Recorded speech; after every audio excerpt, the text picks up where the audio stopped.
Technology in Adult Education. She's a past chair of the Association of Adult Literacy Professional Developers, and she's going to be talking to us a lot today about equity through professional learning. We'll see a little bit of the Adult Education Teacher Competencies, which is a project that Marianne also worked on, and so we are really happy to have her on for this webinar with us today. Marianne, off to you. Thank you. Thank you so much, Sudhi and Veronica, for the warm welcome. And American Institutes for Research has been a partner to Sacramento County Office of Ed in running the TAP, this technical assistance project that's hosting this webinar for the past 3 years. And so we're really pleased to offer this webinar as one of the many things that we've done with SCOE and TAP and with all of you. So there are a few familiar faces in the participant list. So hi everyone, and thank you for having me, Veronica and Diana and everyone at TAP. So Sudhi said enough about my background. So the focus on equity, today's webinar, this is what you're looking at now. This first slide is just a screen grab from a webinar we conducted, my colleague Charisse Moore conducted on equity in the classroom just this past October. And so I did want to reference it and sort of distinguish what we did then from what we're doing today, and sort of the what's coming up that continues the focus we have on educational equity and equity for our learners. So in Charisse's session in October, which maybe some of you were on, was really a phenomenal session. She took a look at systematic versus educational issues of inequity and sort of created a differentiation between the systematic and the localized forms of inequity, and really dove into the topic of the exploration of privilege, bias, and stereotypes. So she covered a lot of the ground that you need to cover and need to attend to dig into, to meaningfully dig into this issue of equity. And like I said, she did a great job, and it's a big topic that we could run seminars on, and in fact there are seminars and intensive institutes and degree programs. So, you know, what we can get to in a webinar is fairly limited, but the topic is essential to the effectiveness of our adult learning system. So today's webinar will have a focus on the most local, the classroom experience, and the things that instructors can do that are really instructors are in control of to assure a greater level of equity in their classrooms and for their learners. Anyone who's been part of adult ed for the last 10 or 12 years knows that there's been a big push towards standards, the use of college and career readiness standards, English language proficiency standards. And really, I'll be talking more about the standards in a moment, but that one of the drives of the standards-based movement has been to increase rigor, the rigor of instruction, and at the same time to increase rigor as a mechanism for increasing the access to effective instruction and programs and the equity in what's offered in instruction and in our adult ed programs. So there's a way of seeing standards, and in the development of the standards, really an explicit lens, equity lens, was put into the development and the use of the standards. And I'll explore that more in a moment. But again, today's webinar will be the classroom and teacher learning, the things teachers need to know and be able to do. The good news is, for this big topic of equity, CalPro, California Adult Literacy Professional Development Project, for those of you who are in the adult schools and the and I believe the community number of representatives from the community college system, you're probably familiar, maybe hopefully you're familiar with CalPro. We are now developing on CalPro a community of practice, which is a locally offered intensive institute on the topic of equity in adult education. And the goal, we're really excited by this. The goal will be to support adult education staff at every level to achieve personal cultural competence and to create a culturally competent and equitable environment for each adult ed agency and student.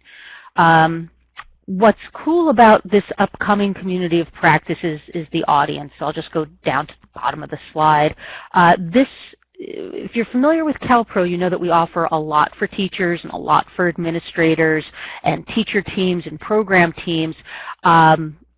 Since equity is a systematic concern, we decided to create a community of practice that would include both certificated and classified staff. So we're going to be encouraging agency teams that really have representatives from across the program, because in every role, staff contribute to the equity of the programming, the inclusiveness of the programming. So look for that in I think the spring. We'll be piloting it and set to really offer it around the state beginning in the summer and fall. So that's something I'll point to a little later. So let's get started. See, some other folks have joined us. And I want to, so that I'm not talking the whole time, we're going to have points at which I ask you to please add your thoughts to the chat pod, and then we'll do some review. So for this first piece in the general chat, or no, now we have that was magic. Thank you, whoever did that. How would you complete these sentences in the chat pod below the slide? Diversity is, equity is, inclusion is. So we just want to address sort of difference in these related terms. And there are no wrong answers. Whatever you write, I just want to thank you in advance for your contribution. And I'll go over some definitions after you have a chance to write.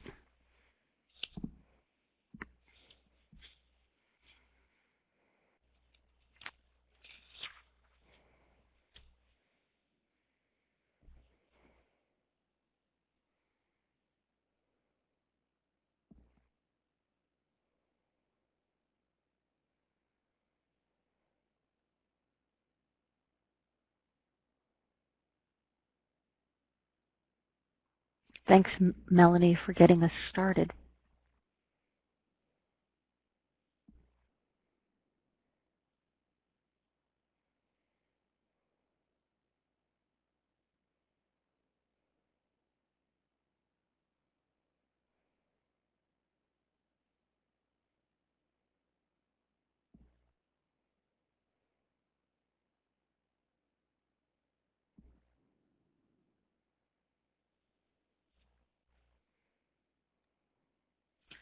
Just another couple of minutes for you to finish your thoughts and sentences. We'll have 2 minutes.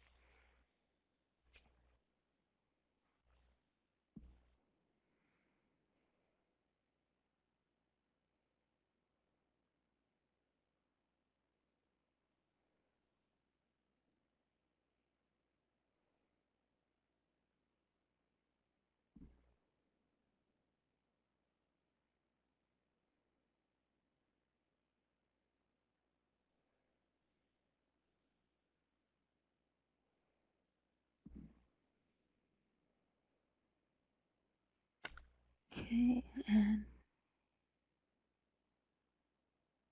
1 more minute for anybody who's on who might want to contribute.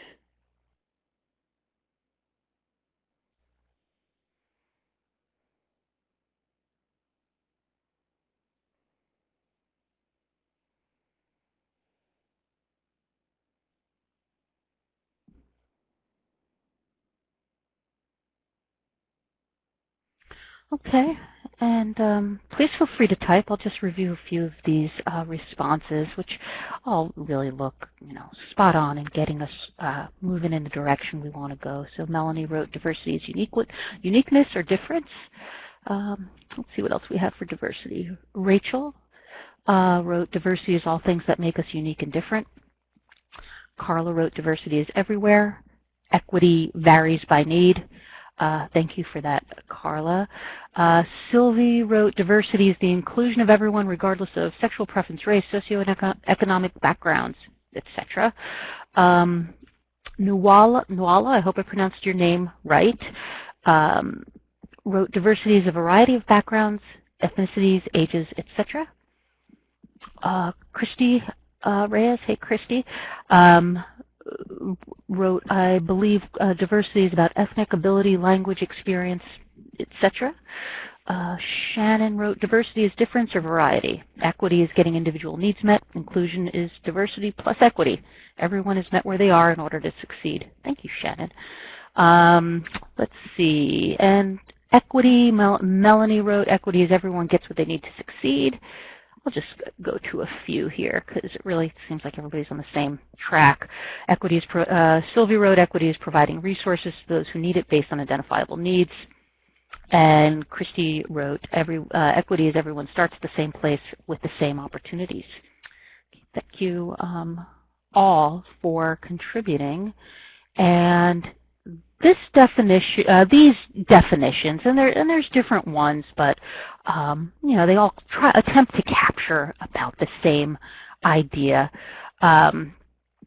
I thought these were nice for our purposes today. So diversity includes all the ways in which people differ, encompassing different characteristics that make one individual or group different from another. And as we said, it's often used in reference to race, ethnicity, gender, age, national origin, religion, disability, sexual orientation, socioeconomic status, education level, marital status, language, and physical appearance. The way, I forget who said it so neatly in our chat, but it's all the things that make us unique and different. Equity is the fair treatment, access, opportunity, and advancement for all people, while at the same time striving to identify and eliminate barriers that have prevented full participation from some individuals and groups. And inclusion is the act of creating environments in which any individual or group can be and feel welcomed, respected, supported, and valued to fully participate. And again, I try to include for every reference the link so that you can go and explore more. There's so many great resources out there for our continued learning. So to move ahead, since equity is a big topic, and this is a slide borrowed from Sharice's October presentation. Again, today we're going to be focusing on localized inequity, the classroom level, and in part because it's such a big topic and we have to pick somewhere to start, and systematic, historical, and institutional inequity is a big long-term endeavor to change. It's difficult to change. I think everybody here is a part of that longer arc to change, but in terms of what we can do immediately, and it's in our control and in our hands, the classroom creates an opportunity for us to change things directly, which is why I'm going to focus there in the limited time we have. So a focus on educational equity. Just for background, so we all know what I'm talking about. Educational equity is achieved when all students receive resources, opportunities, skills, and knowledge they need to succeed in our democratic society. And so for today's session, I'll just go back quickly again. So students come with different assets they have, different barriers, different needs.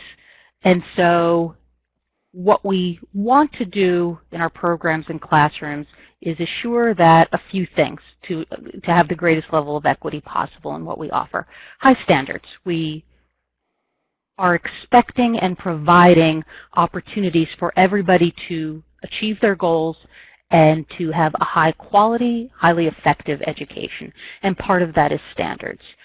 In order to have folks of all abilities and all backgrounds and all needs meet those high standards, we have to provide scaffolding, accommodation, and support. We'll be talking about what those things are right after we get to the standards. And then for learning to take place, we need to have inclusive, welcoming classrooms. there need to be places where people feel safe to learn. Right? There aren't barriers we impose that would prevent somebody from being open to the learning experience. So with these are the three pieces I'll be going over. So high standards. Setting high achievement targets or standards is important to raising the bar and signaling equity priorities. This is for the Organization for Economic Cooperation and Development. And sort of in the international education community, high standards are a signal for equity. So irrespective of background, irrespective of national origin or ethnicity, we have the same high aspiration, expectation, and rigor for all students. And in fact, high standards, this is from an American Institute for Research article put out a few years ago, high standards are in fact associated with lowering the percentage of struggling students over time. And so from a policy perspective, high standards are more likely to lead to equitable outcomes than low standards. So both in terms of a signal for expectation and what the research bears out, that if we have high standards, we will drive towards supporting students in meeting those. So in adult ed, and I would imagine many of you on the call are familiar with the two pieces that I've put up on the screen, and maybe a couple of you are not. Well, you know, these have been out for several years now. In adult ed, we have two sets of standards for basic education. The Blue Book, the College and Career Readiness Standards for Adult Education, which cover ABE and ASE, Adult Basic Ed, Adult Secondary Ed, English Language Arts, inclusive of reading, writing, and language, as well as math practices and math academic content. And then for ESL, we have the English Language Proficiency Standards for Adult Education, which create the standards for English language acquisition in support of preparing students to become college and career ready. These two sets of standards are by design interrelated, meant to work together. For our adult ed system, what we're moving all our students toward, whether they're ELLs or an ABE, ASE, high school credit recovery, is college and career readiness. So when they exit our basic and secondary ed level instruction, they're ready for career credentialing post-secondary, academic post-secondary, or careers with family-sustaining wages. And Sudi, I'm going to keep an eye on the chat. We are a pretty small group, so if at any point you have questions, you could just feel free to fire away in the general chat. But I don't think I see any new inputs. But please do feel free. Okay, so these are the standards we use for adult ed. I believe they're written into the California Unified State Plan through CalPro and through the TAP, the Technical Assistance Project. We have offered many professional development opportunities and activities on the standards. Sudi, or Veronica, or Vicki, if you're on the line and wouldn't mind putting in maybe the CalPro website URL, if folks are interested in finding out more, I think really about any of the topics I'm covering, or how to access a training on ELPS or CCRS, they could go to the CalPro website. And I believe also the TAP website. Oh, thank you, Diana. We have a link at caladulted.org, which is the CAPE program website. Go to that. And in the event calendar as well, thank you, Melinda, the event calendar as well as the resources, I believe, Diana, you'd be able to find these things. Okay, so I'll go ahead. So we have our standards, and we know that having standards is a lever and a mechanism for increasing equity. Now we need to reduce the barriers that students experience in relation to achieving those standards. So achieving equity standards requires looking at equity from several different lenses, and I highlighted, this is all relevant, I highlighted the sentence in the center. Something that we have to do is seek to understand what supports we provide for students who need extra help to achieve academic goals. So if we have high standards, but we are not differentiating to support students and providing scaffolding to support students in meeting those standards, it doesn't really get us where we need to be and where we want them to be. So in an equitable as opposed to a merely equal classroom, each student, right, an equal classroom being everyone has an expectation that they'll meet high standards. But in an equitable classroom, each student is given support and scaffolding to optimize their educational progress, and that may mean a few of these things. Students will have different expectations, and these are examples. These are, on this page, these are items which I think to a degree are actionable. You could take away these bullet points and endeavor to do them in your classroom. So this slide and the next slide are sort of action items. Some students will have different expectations on assignments, such as only writing 3 paragraphs instead of 5. And I think that example in particular is if you have a multi-level classroom, multi-level ESL classroom. That's a regular question we get when we do trainings on the standards. I have a multi-level ABE classroom. I have a multi-level, more typically, I have a multi-level ESL classroom. What are the kinds of things I need to do to differentiate? This is, one of many possible examples. Some students will have extra time to complete an assignment or other accommodation designed to meet their educational needs. Some students will have resource teachers or aides that provide additional support in the classroom or in a pull-out environment like a, tutoring time, lab time, program level supports. And some students will have resources provided at a different reading level or in a different language. Okay, I hope this is not too hard to see. It's not as big as it could be. For the English language, this is a pull-out screen grab from the English language proficiency standards. And what we did in that, I was the project director who oversaw the development of those standards, and we put them out, I think, in October 2016 they were published. And one of the items that I think is particularly useful from the standards and we thought were important, this is an Appendix C towards the back of the book. Sylvie wrote, how can I get access to the 2 publications mentioned earlier? And maybe, Diana, you're pointing. There you go. Thank you, whoever said that.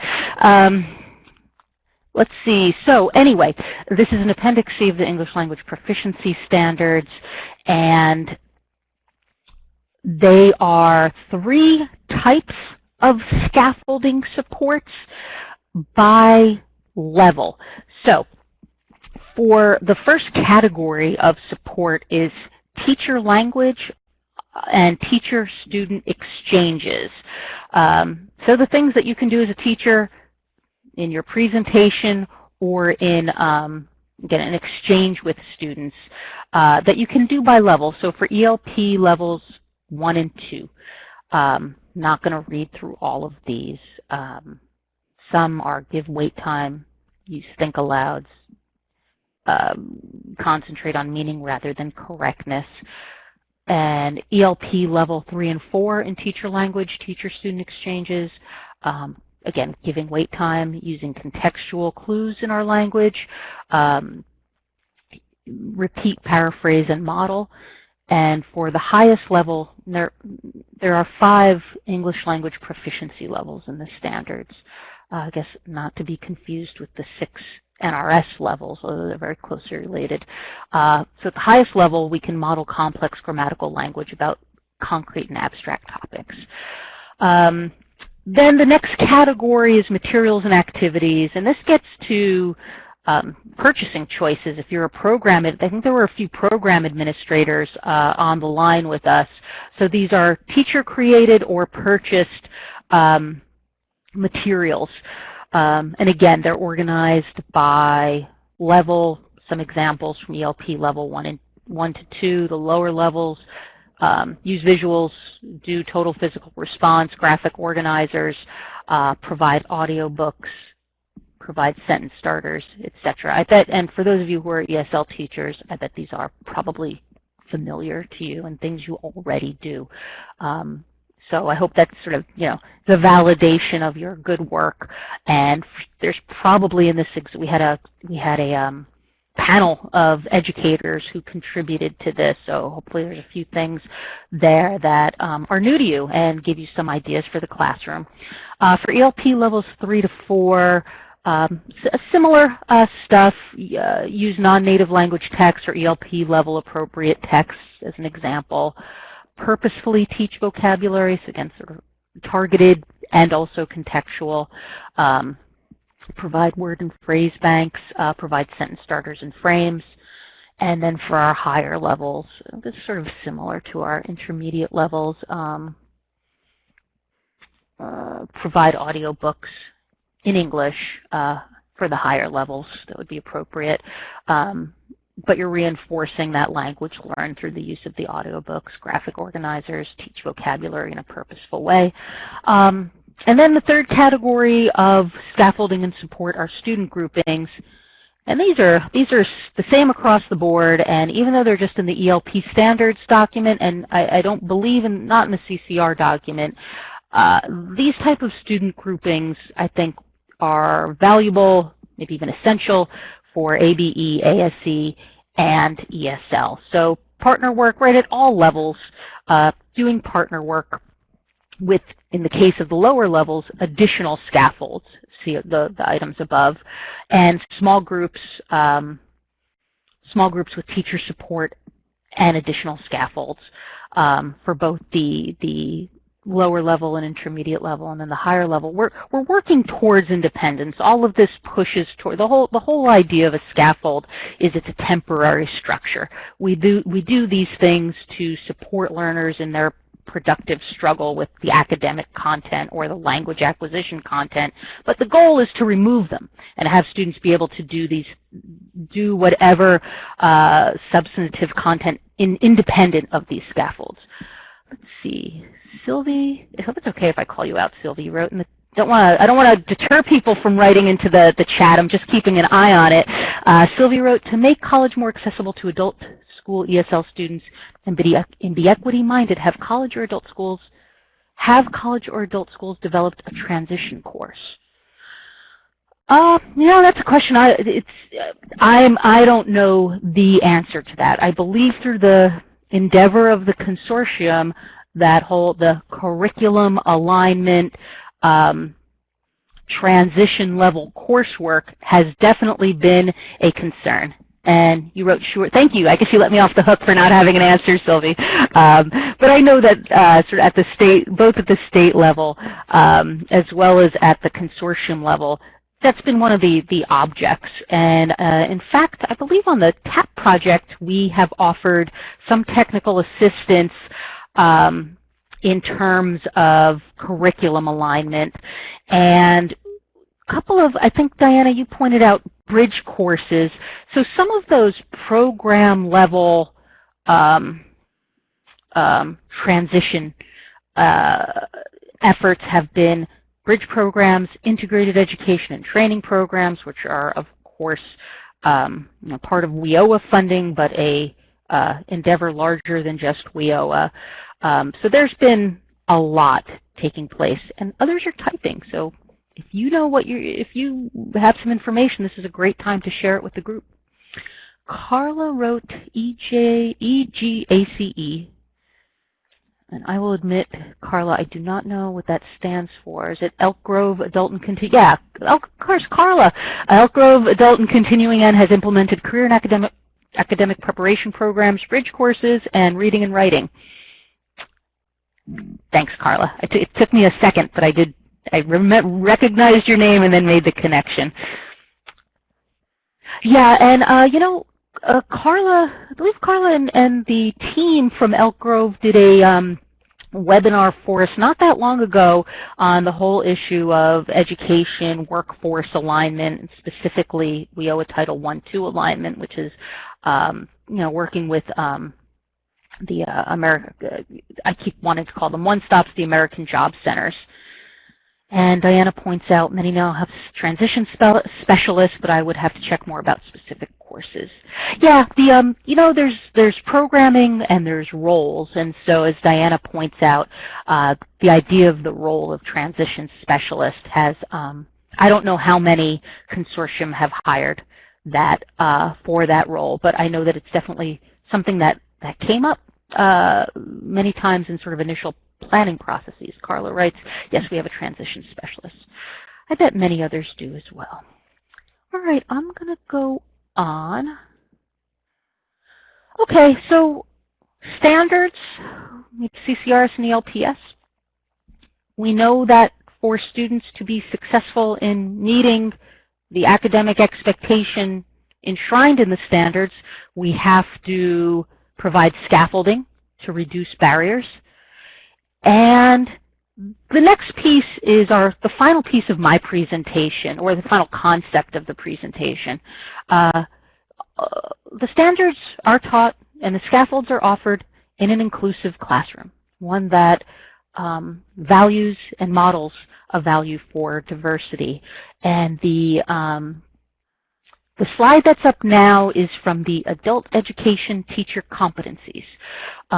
Maybe some of you are familiar. They've been around for, some time. I think we put them out in 2013. Time went by quick on that. It's been 6 years.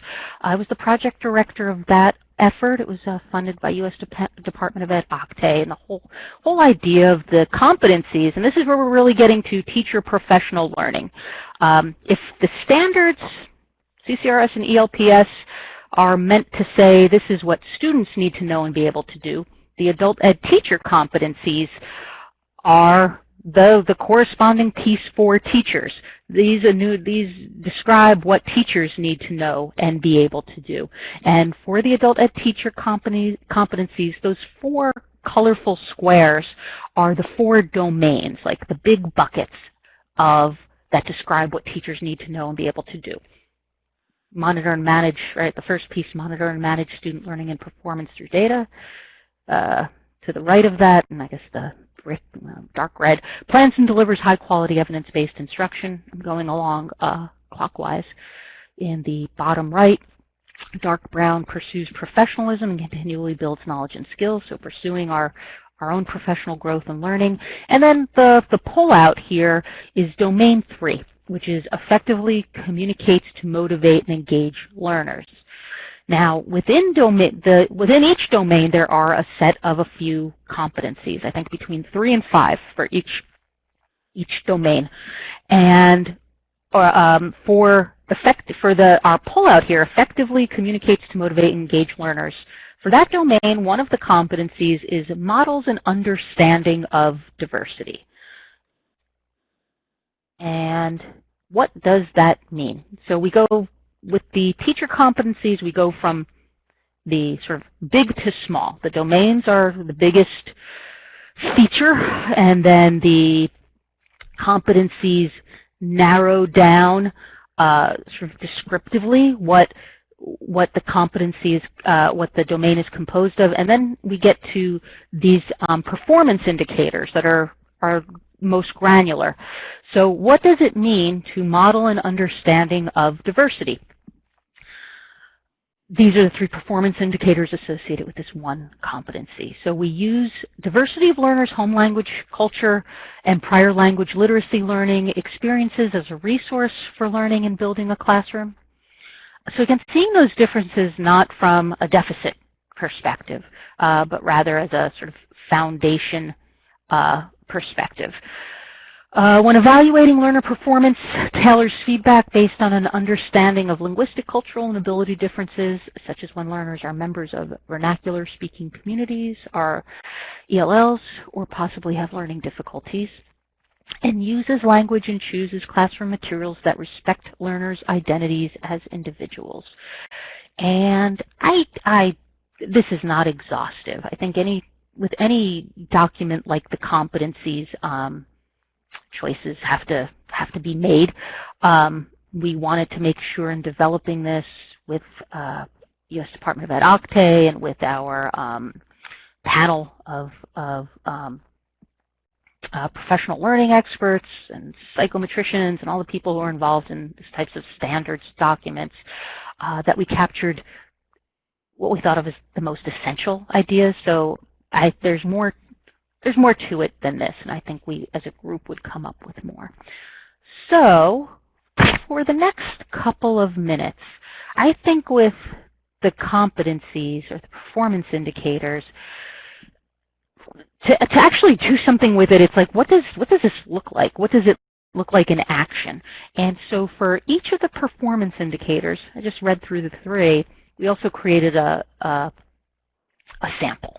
I forget what we call them, sample something or other. A lot of, it's maybe Sudi or somebody else is on the line will remind me what we, there's like an official word in there to describe the just example and practice that we gave. So for our first performance indicator, uses diversity of learners' home language, culture, and prior language literacy as a resource. The example, and if you could bear with me, I'll just read through it because I think the font is really small. The example of doing this, an ABE literacy teacher invites learners to create a class calendar of different holidays and festivals celebrated by learners in the class. The teacher uses the calendar to reinforce the spelling of days of the week and months of the year. In addition, the class votes for those holidays they will celebrate in the class. The teacher invites learners to share cultural practices they'd like others to know about. For example, learners of Muslim faith may fast during Ramadan and may refuse food at break time. So it's taking, in this example, which I have a feeling if you're an ESL teacher, you have done something like this. When I was an ESL teacher, way before these competencies were put out, I did something like this as well. Because it's good practice and it honors our students in the classroom. So we are both honoring our individual differences in this example and using them as a source for the learning that takes place. Let's see. Our next performance indicator, when evaluating learner performance, we tailor feedback based on an understanding of linguistic, cultural, and ability differences. The example is an intermediate ESL teacher identifies common errors made by native speakers of Spanish, such as using adjectives after nouns as is common in Spanish instead of before nouns as is common in English. The teacher shows learners how English and Spanish are different in this area, demonstrating an understanding of the differences. So a teacher who's tuned in to the native construction for language, and again, makes that a resource for the classroom. And then finally, our performance indicator uses language and chooses classroom material that respect learners' identities as individuals. In this example, we have an ASE math teacher. Teacher reviews mathematics texts looking for problems that can be used in an ASC math class. The teacher discovers a few problems that are mathematically rich, but that contain gender and other cultural stereotypes. The teacher recognizes that the problems as written would offend some learners, would create a classroom atmosphere that undermines trust, and would distract from the content of the lesson. The teacher rewrites the problems to remove those references. Okay, I'm just checking on time. Okay, so those were, I think I covered a lot of ground and pretty quick. So, from your perspective, for just a few minutes, from your perspective as a teacher or administrator, because I think we're in different roles here, what classroom and instructional actions can you take to assure equity and the way it's defined for this webinar? High standards, accompanied by scaffolded instruction, and an inclusive classroom. And Sudi says, please use the chat pod to the right. So your turn to put in whatever you would like to add to this. And I'll give everybody a few minutes.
Okay, SBAS.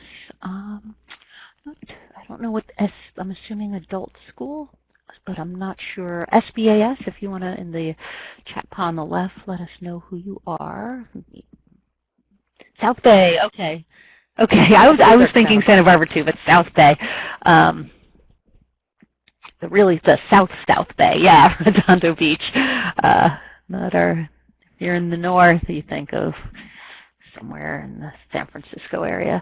Okay, so South Bay Adult School writes, the first couple of weeks of school I like to do exit tickets to know their names, but also to start to see their comprehension and writing skills and to begin to assess each learner's needs.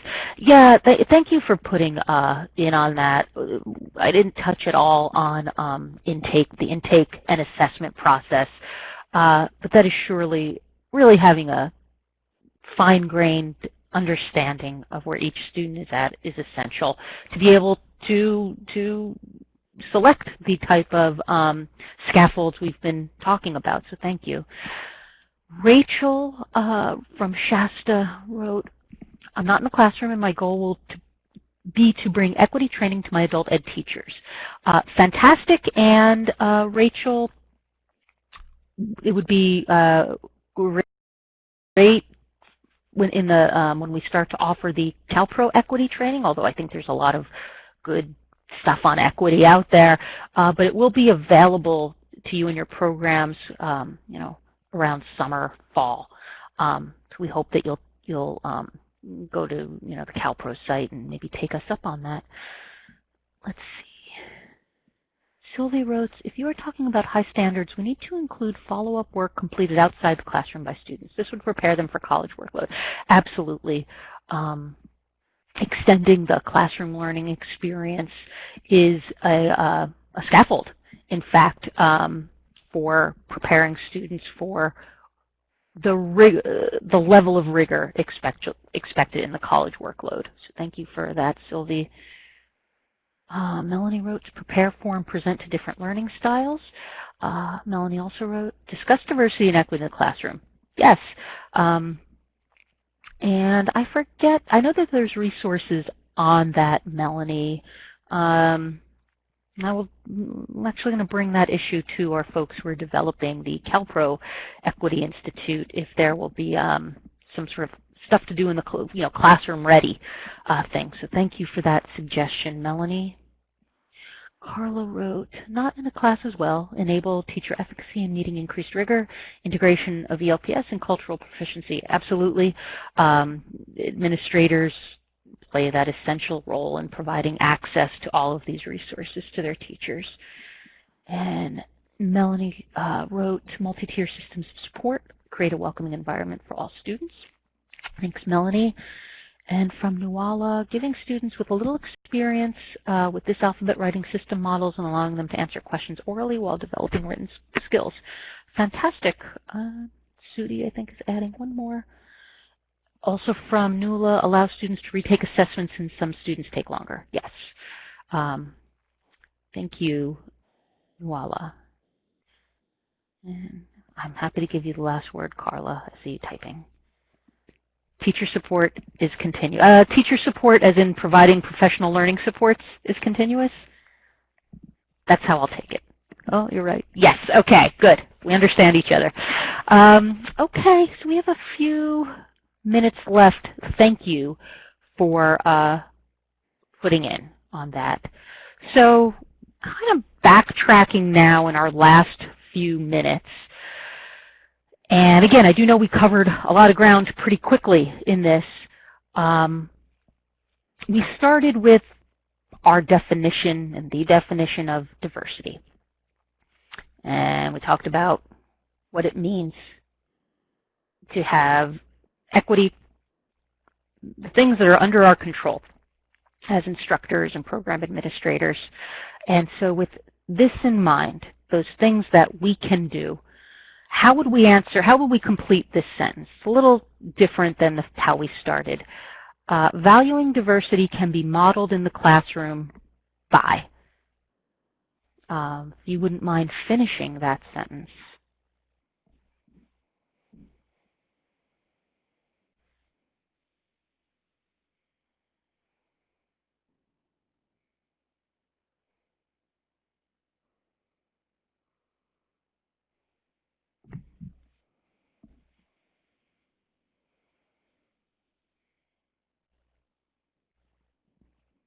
Sylvie wrote, using the language of equity, demonstrating what equity is, and using activities that are equity-minded. Thank you, Sylvie. Absolutely. Carla wrote, first examining our own biases and having honest self-reflection. Absolutely. And thank you for that, Carla. It's like I really didn't address that piece, but that is essential and will be addressed in the CalPro community of practice. And Carla, since you're in Elk Grove, we're going to be piloting that equity community of practice in the spring. I bet Sudi knows when we're doing it. And you guys we're here in Sacramento, so you guys are pretty local to us. Maybe we can, oh, thank you, Carla. Maybe we can figure out having your team, because I think you guys are often a part of our testing. So great. And I don't want to belabor this if nobody else wants to put in. So I'll go forward.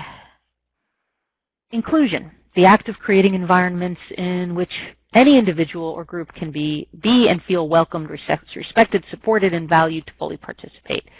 I have a sentence starter, and I don't think I looked at it again, and I didn't think this was a good sentence starter. But the idea here is, what features and characteristics will an inclusive classroom have?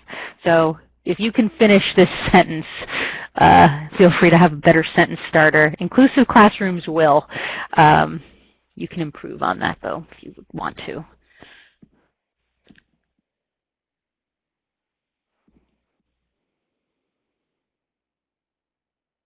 Sudi made it better. Thank you, Sudi.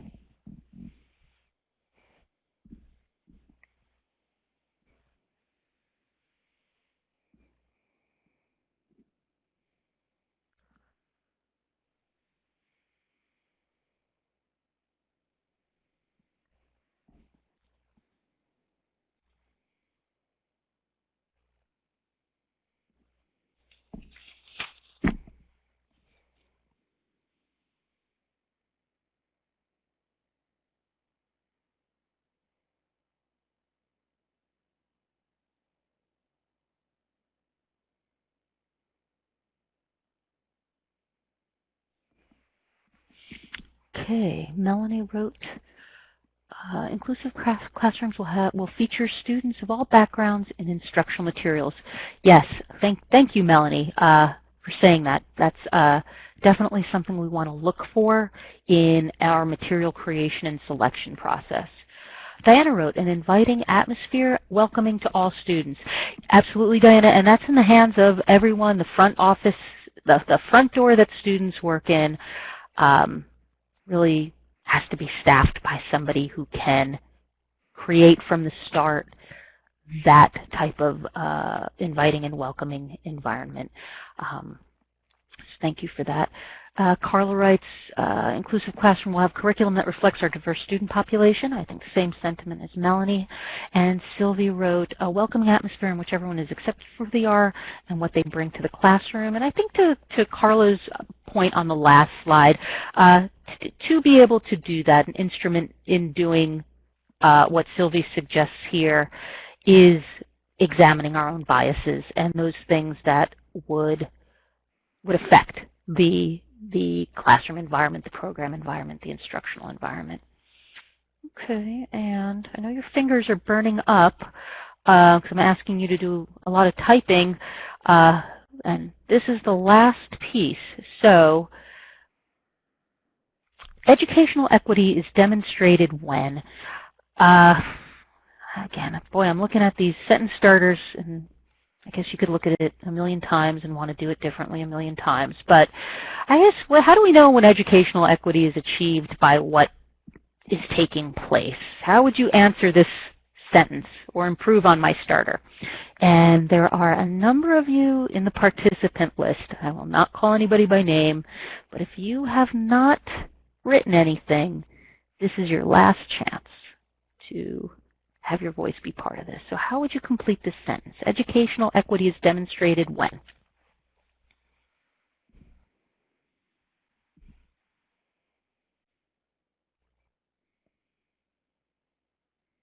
And I don't see anyone else typing. So Carla, I'm happy to have you have the last word because you usually have good words, good last words when students discover their potentials and we're able to get them to achieve it.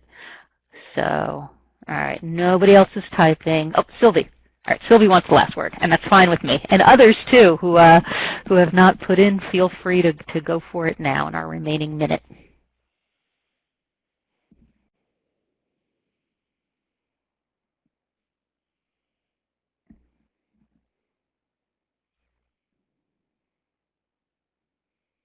Ah, okay. Okay, good. That's fine, Carla. You do get the last word, and it's a great one for us to wrap up on. This is all about our learners, getting them where they want to be. So, with that, I don't know if you have some questions. Now's your chance. Sudi wrote, I believe the equity pilot is March 17th and 31st, so like a face-to-face part 1 and a face-to-face part 2.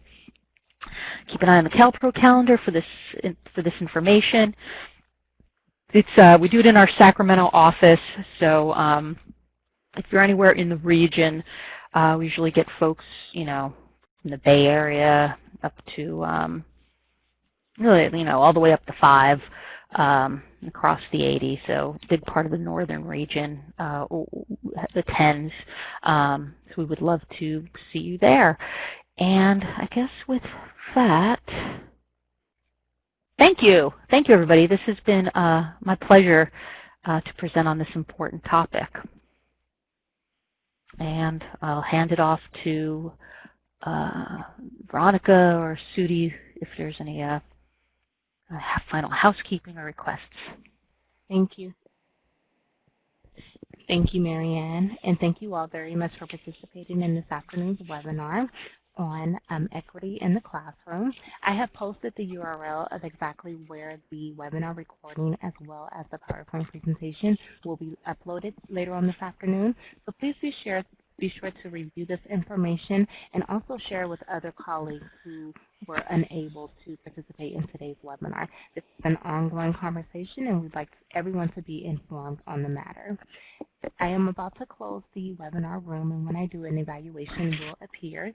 Please be sure to complete the evaluation and let Marianne know what you thought about today's webinar and if there are any other professional development or technical needs you may have at this time. Again, thank you all for participating. Thank you, Marianne, and thank you for other members of the American Institutes for Research team as well as the CAP TAP team. Thank you all very much. Happy holidays, and we'll see you all next year. Thank you. Goodbye.